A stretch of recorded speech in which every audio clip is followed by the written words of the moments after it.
Hello guys, in today's video I'm going to show you how you can reverse a clip on DaVinci Resolve. Make sure to subscribe to this channel if you haven't already.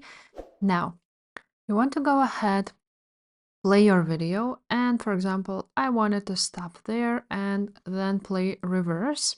So I'm just going to go ahead and click on the blade and cut it somewhere here. Now I will delete this second portion of the video. Now go ahead, select the first half of the video, which you want to go ahead and go in reverse.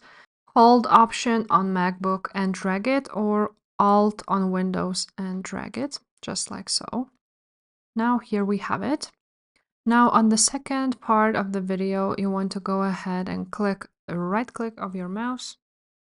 And from here, you want to go ahead and click Change Clip Speed. Click on it. And you will see this option, reverse the speed. So just go ahead, click on it, change it. And now let's go ahead and play the clip. Here you have it now. If this video was useful, please subscribe to this channel and I will see you next time.